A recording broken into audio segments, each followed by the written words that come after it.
Another part of the Old Testament that this seems to be connected to is Psalm 69, 8 through 12. Would you read that for us? Yeah. I have become a stranger to my brothers, an alien to my mother's sons. For zeal for your house has consumed me, and the reproaches of those who reproach you have fallen on me. When I wept and humbled my soul with fasting, it became my reproach. When I made sackcloth my clothing, I became a byword to them. I am the talk of those who sit in the gate, and the drunkards make songs about me. Well, that idea of zeal for your house consuming me is couched in this kind of bigger context that's really fascinating.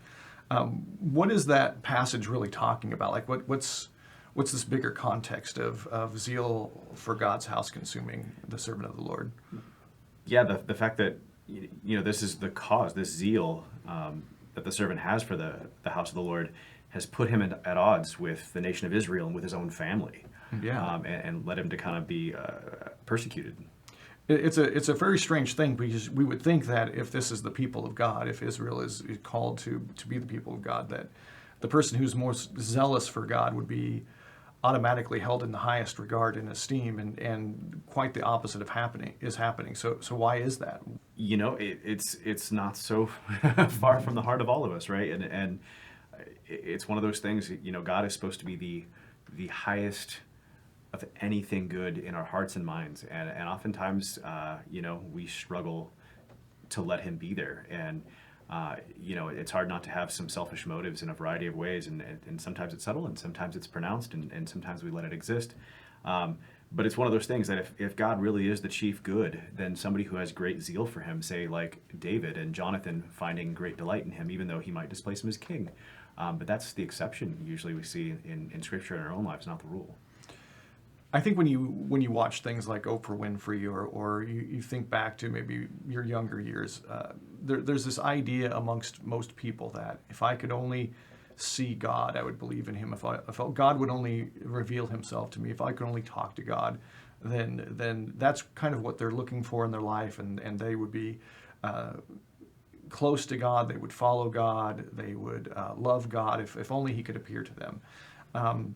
And yet what we find in Scripture is kind of the opposite of that. That when God does show up, whether it's his messenger, the angels in the Old Testament, or the voice of God at Sinai, or here with Jesus, when God does show up, it's not really the reaction that happens. Why is that?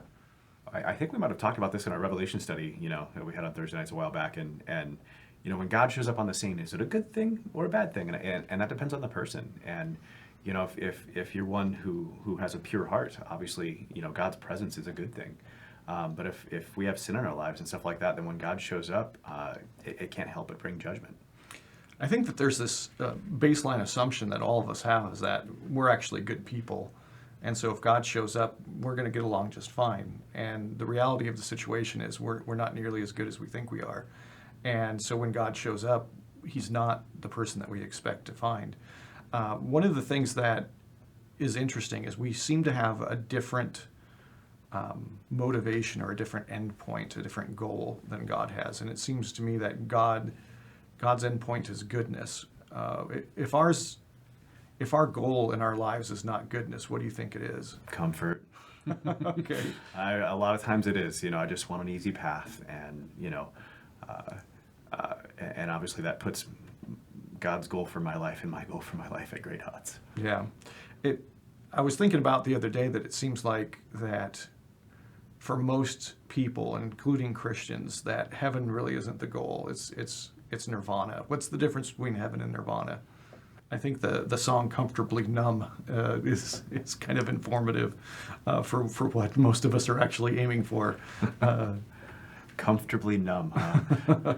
And it kind of goes back to C.S. Lewis's The Great Divorce, when the people who are in hell journey up into heaven, they find that they can't walk on the grass because it hurts too much, because the grass doesn't bend to their existence. I think there's something that all that is getting at, and it seems to be that we generally choose comfort over goodness. And why is it that we do that? it just takes a lot less effort. True goodness is not easy, and you read like the Pilgrim's Progress, and there's danger under every bush, if you will, through life, and every season of life has its temptations, and all kind of oftentimes aim towards comfort instead of actual goodness. Yeah, the deadly sin of sloth is described as a sadness about what's good, a lack of being motivated by what's good. Would you say that that's at the heart of our pursuit of comfort? I don't know if off the cuff I'm ready to say it's at the heart of it, but it definitely aligns with it really well. Okay. And so in this passage that we read in Psalm 69, the thing that's putting the servant of God at odds with the people is that he is being motivated by goodness. How is it that we in our lives can get out of our pursuit of comfort and reignite our motivation towards goodness? I think true worship, and you say, well, how do I get to a true heart of worship? And one, sometimes the acts actually come before the feeling, but true worship and ascribing true, infinite worth to God is there, and it kind of wakes you out of your slumber, if you will, of what really has ultimate and eternal value. And my comfort in this life is not it. It seems to me that in our pursuit of comfort, we're kind of aiming for the middle ground. We don't want evil, which would be like sickness, death, pain, agony, discomfort. But we don't really have the energy to pursue goodness, which would be like celebration, joy, festival. So we kind of aim for a middle ground of let's kind of make these two things cancel each other out and slip right in the middle where we don't have to endure pain, but we don't have to summon the energy to real joy. Why is that ultimately not the best game plan? The pursuit of comfort is very self-centered, for one, but two, the pursuit of comfort often in the end leads to a fair amount of discomfort. Oftentimes we get to a place in life, whether that's like in business or something like this, and we get to that place by a fair amount of discomfort. And maybe you get to the point you're just kind of satisfied and you lay off the gas a little bit, and unfortunately that's probably going to lead you away from the place. All the behaviors that got you there, if you stop them, you don't get to stay there. Right. Oftentimes there's going to be a regression back to something else that's going to once again lead you to some discomfort.